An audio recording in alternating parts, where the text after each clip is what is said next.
इस्लामियात में मेरा काफ़ी इंटरेस्ट था। बीइंग अ हिंदू मैंने पढ़ते हुए सूरत याद की थी, सूरह इखलास, कुल हुवल्लाहु अहद अल्लाहु समद लम यलिद वलम यूलद वलम यकुल लहू कुफुवन अहद। तो उसमें तो बताया गया कि कहो कि अल्लाह एक है, अल्लाह बेनियाज है, ना वो किसी का बाप है ना किसी का बेटा, और कोई उस जैसा नहीं है। तो मैं घर गया अपने वालिद से क्वेश्चन किया, हमारे घर में ऑब्वियसली हिंदू थे तो काफ़ी बुत पड़े हुए थे, तो उधर मैंने उनसे क्वेश्चन किया कि इनमें अल्लाह कौन है। मेरी गुस्ताखी समझे, क्योंकि मुझे उसके बाद थप्पड़ पड़ गया अपने वालिद से, वो ठीक ठाक थप्पड़ पड़ा। फिर मैंने जाके अपने टीचर से कहा कि मैं सर ये क्या पढ़ा रही है, मैं तो घर जाके पूछ रहा हूँ, मुझे मार पड़ रही है आप जो पढ़ा रहे हो। तो उन्होंने कहा कि नहीं बेटा, आपने ये क्वेश्चन गलत जगह कर दिया, अल्लाह उनमें नहीं है।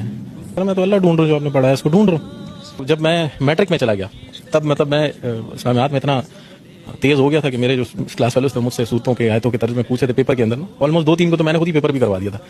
तो बस उस वक्त ये रोशनी मुझे नसीब हो चुकी थी। मुझे 5 साल हुए हैं दीन में आए हुए। क्या तकलीफें झेली, क्या मुश्किलात आई? तकलीफें तो सब बहुत ज़्यादा है। मतलब वो जो दीन आप लोगों को मिला है वो आसान है, और जो दीन हमें मिला है वो स्ट्रगल है। मतलब अगर मैं क्वेश्चन कर लूँ कि आपसे क्वेश्चन कर लूँ आपने दीन के लिए क्या किया, तो आपके पास इसका कोई जवाब नहीं है। लेकिन मैंने अपनी वाइफ छोड़ी है, मैंने घर छोड़ा है, दौलत छोड़ी है, जायदाद छोड़ी है, मैंने एक नौकरी छोड़ी है, वो सिटी छोड़ा है जो पसंद था मुझे, सब कुछ छोड़, तकरीबन सब कुछ छोड़ दिया। बस टोटल जो दौलत है वो मेरा बेटा है मूसा। ये भी मुसलमान? जी जी जी।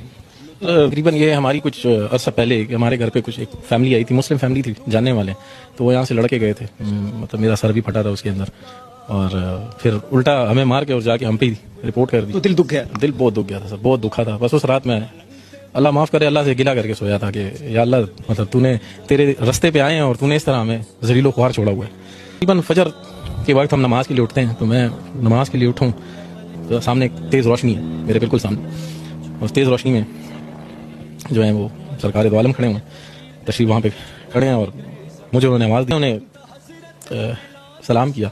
तकरीबन 16 मिनट हमारी बातचीत रही, और तकरीबन जो भी दिल में था वो उनको मैंने बताया कि ये हुआ है मेरे साथ। और लोग इस तरह कहते हैं, लोग घटिया कहते हैं, लोग कहते हैं घटिया लोगों को कौन बेटी देता है, ये हमारे लिए ये घटिया लोग रह गए।